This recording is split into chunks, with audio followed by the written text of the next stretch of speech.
അലീന അബിയെ തന്റെ വീട്ടിലേക്ക് ക്ഷണിച്ചപ്പോൾ അവളോട് എന്തു പറയണമെന്ന് അവൻ അറിയില്ലായിരുന്നു. ഒരു നിമിഷം അവനൊന്നും മിണ്ടാതെ നിന്നു. എടാ അബി, നീ അവിടെ തന്നെ ഉണ്ടോ? ഞാൻ പറഞ്ഞത് കേട്ടില്ലേ? എത്രയും പെട്ടെന്ന് നീ എന്റെ വീട്ടിലെത്തണം. ഇനി നീ ഇവിടെ നിന്നാ മതി. എന്റെ പഴയ കളിക്കൂട്ടുകാരനെ വല്ല വാടക വീട്ടിലും കൊണ്ടുപോയി താമസിപ്പിക്കാൻ മാത്രം ക്രൂരയല്ലേ ഞാൻ, അലീന പറഞ്ഞു.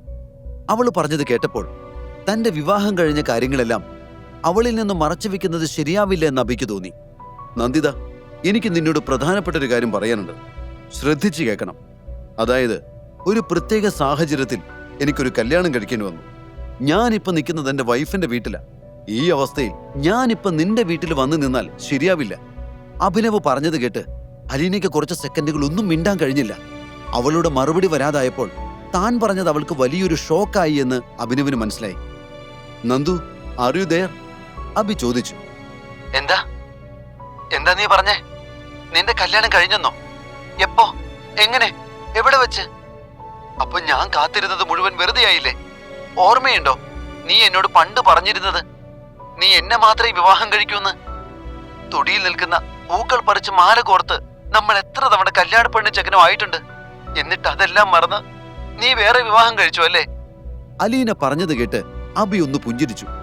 ചെറുപ്പത്തിൽ അവളുടെ സ്വഭാവത്തിൽ നിന്ന് അവൾക്കൊട്ടും മാറ്റമില്ല എന്ന് അവൻ ചിന്തിച്ചു. പണ്ടും അവൾ ഇങ്ങനെ തന്നെയാണ്. മനസ്സിൽ എന്തു തോന്നുന്നുവോ അത് വെട്ടി തുറന്നു പറയും.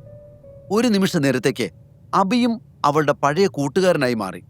നന്ദു, അതെല്ലാം വലിയ കഥയാണ്. ഇങ്ങനെയൊക്കെ സംഭവിച്ചുപോയി. കുറെ പ്രശ്നങ്ങളുണ്ടായി ജീവിതത്തിൽ. ഒക്കെ ഞാൻ വിശദമായിട്ട് പിന്നീട് പറയാം, അബി പറഞ്ഞു. ശരി, പക്ഷേ നാളെ നീ എന്റെ വീട്ടിൽ വരണം. നമുക്ക് കുറച്ച് ഇമ്പോർട്ടന്റ് ആയിട്ടുള്ള കാര്യങ്ങൾ ഡിസ്കസ് ചെയ്യാനുണ്ട്. ഇനി അതിന് നിനക്ക് വരാൻ പറ്റില്ല എന്നാണെങ്കിൽ പിന്നെ നീ ഫോൺ കട്ട് ചെയ്തു. എനിക്ക് നിന്നോട് ഒന്നും പറയാനില്ല. അലീനയുടെ സംസാരം കേട്ടപ്പോൾ അബിക്ക് ചിരി വന്നു. എന്തോന്ന്? നീ എന്നോട് ആജ്ഞാപിക്കുന്നു? ഇത് ടൈഗറാണ് മോളെ, the one and only tiger. അതുകൊണ്ട് കുറച്ച് ബഹുമാനത്തോടെയൊക്കെ പറ, അബി കുസൃതിയോടെ പറഞ്ഞു. താൻ പറഞ്ഞത് കേൾക്കുമ്പോൾ അലീനയ്ക്ക് ദേഷ്യം വരുമെന്ന് അവൻ ഉറപ്പായിരുന്നു. എങ്കിൽ നീ വരണ്ടെന്നേ. ഒരു ഫ്രണ്ട് എന്ന നിലയിലാണ് ഞാൻ നിന്നോടത് പറഞ്ഞത്. അത്ര പോലും സ്വാതന്ത്ര്യം എനിക്കിപ്പോ ഇല്ലേ? അലീന പറഞ്ഞത് കേട്ട് അഭിനവ് ഉറക്കെ ചിരിച്ചു. ഒരു തമാശ പറഞ്ഞാൽ പോലും നിനക്ക് മനസ്സിലാവില്ലല്ലേ നന്ദു? എല്ലാവരും കേറി ഭരിച്ച നിന്റെ സ്വഭാവം തന്നെ അങ്ങ് സീരിയസ് ആയി പോയല്ലോ മോളെ. ഞാൻ ചുമ്മാ നിന്നെ ദേഷ്യം പിടിപ്പിക്കാൻ വേണ്ടി പറഞ്ഞതല്ലേ. നാളെ ഉറപ്പായിട്ട് ഞാൻ അങ്ങോട്ട് വരാം. എന്താ പോരെ? അബി ചോദിച്ചു. അത് കേട്ടപ്പോൾ അലീനയുടെ മുഖം വിടർന്നു. മതി, പറ്റിക്കരുത്. എന്റെ എല്ലാ പണിയും മാറ്റിവെച്ച് ഞാൻ വെയിറ്റ് ചെയ്യും, അലീന പറഞ്ഞു. ശരി മാഡം, ഞാൻ നാളെ ഇറങ്ങുമ്പോ വിളിക്കാം, ബൈ എന്ന് പറഞ്ഞ് അബി ഫോൺ കട്ട് ചെയ്യാൻ പോയതും അലീന അവനെ വിളിച്ചു. വെക്കല്ലേ ഡാ, നീ ആരെയാ കല്യാണം കഴിച്ചതെന്നെങ്കിലും പറ, ഞാൻ കൂടെ അറിയട്ടെ. എന്റെ കഞ്ഞീര് വന്ന് വീണ ആ പാറ്റ ആരാണെന്ന് അലീന അഭിനവനോട് ചോദിച്ചു. തന്റെ കല്യാണക്കാര്യം അവളുടെ മനസ്സിൽ നിന്ന് പെട്ടെന്നൊന്നും മാറില്ലെന്ന് അഭിനവന് മനസ്സിലായി. അവളെയും കുറ്റം പറഞ്ഞിട്ട് കാര്യമില്ല. ചെറുപ്പത്തിൽ അത്രത്തോളം കൂട്ടായിരുന്നു.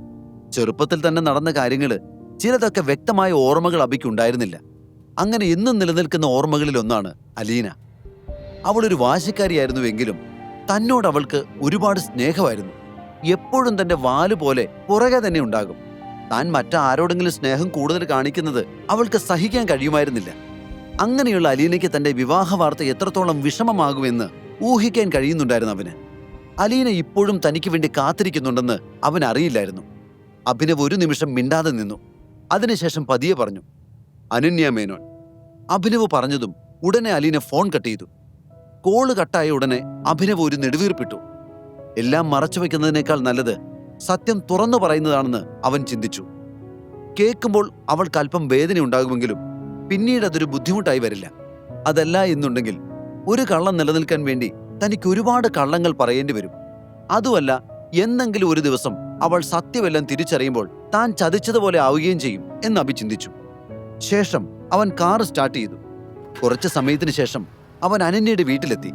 കാർ പാർക്കിങ്ങിൽ നിർത്തി അവൻ വീട്ടിനുള്ളിലേക്ക് കയറി. ലിവിംഗ് റൂമിലെത്തിയപ്പോൾ അവിടെ ആരും ഉണ്ടായിരുന്നില്ല. രാത്രി ഏറെ വൈകിയതിനാൽ എല്ലാവരും ഉറങ്ങിക്കാണുമെന്ന് അവന് മനസ്സിലായി. അവൻ നേരെ അനന്യയുടെ മുറിയിലേക്ക് പോയി. റൂമിന്റെ വാതിൽ അടച്ചിട്ടിരിക്കുകയായിരുന്നു. അവൻ വാതിൽ മെല്ലെ തട്ടി. കുറച്ചു സമയത്തിന് ശേഷം അനന്യ വന്ന് വാതിൽ തുറന്നു. എന്താ? അനന്യ ഗൗരവത്തോടെ ചോദിച്ചു. എന്താന്നോ? എനിക്ക് നല്ല ഉറക്കം വരുന്നു. അത് കേട്ട് അനന്യ പുച്ഛത്തോടെ ഒന്ന് ചിരിച്ചു. വരും, നന്നായി ഉറക്കം വരും. അത്രയ്ക്ക് വലിയ സാഹസിക പ്രവർത്തികളാണല്ലോ ചെയ്തത്. ഒരു പെൺകുട്ടിയെ ഗുണ്ടകൾക്ക് മുന്നിൽ ഇട്ടുകൊടുത്തിട്ട് പേടിച്ച് മാറി നിന്നിട്ട് ഉറക്കം വരുന്നുണ്ടെന്ന് പോലും. അല്ലെങ്കിൽ ഇവിടെ വന്നതിന് ശേഷം ഉറക്കം, ആഹാരം എല്ലാം മുറയ്ക്ക് നടക്കുന്നുണ്ടല്ലോ അല്ലേ? അവളെ രക്ഷിക്കാനായി അബി ഒന്നും ചെയ്തില്ല എന്നാണ് അവൾ ഇപ്പോഴും വിശ്വസിക്കുന്നത്. അതുകൊണ്ടാണ് അവസരം കിട്ടുമ്പോൾ എല്ലാം അവൾ അബിയെ കുറ്റപ്പെടുത്താനും കളിയാക്കാനും ശ്രമിക്കുന്നത്. പിന്നെ ഞാൻ എന്തു വേണമായിരുന്നു? ആ തടിയന്മാരുടെ അരികിലേക്ക് ഇറങ്ങിച്ചെന്ന് അവന്മാരുടെ കയ്യിലിരിക്കുന്നതും കൂടി കൊള്ളണമായിരുന്നോ? അത്രയ്ക്ക് മണ്ടനാണ് ഞാനെന്ന് നിനക്ക് തോന്നിയോ? അവരെല്ലാരും കൂടി ഇടിച്ചാ ചത്തുപോവും ഞാൻ.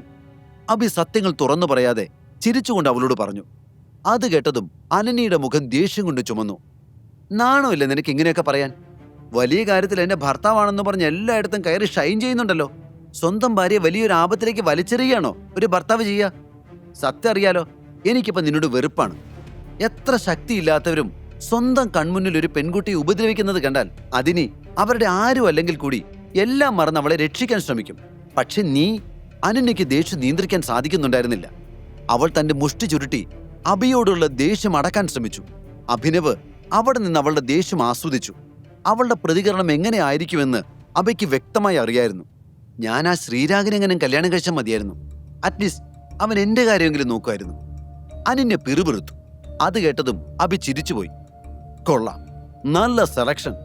അവനെ കിട്ടിയിരുന്നെങ്കിൽ നിന്റെ ഓൾ ലൈഫ് സ്പോയിൽ ആകുമായിരുന്നു, അബി പറഞ്ഞു. ഓ, ഇതിൽ കൂടുതലൊന്നും എന്റെ ലൈഫിന് സ്പോയിൽ ആവാനില്ല. എന്തായാലും അവൻ എന്നോട് ഇങ്ങനെയൊന്നും കാണിക്കില്ല.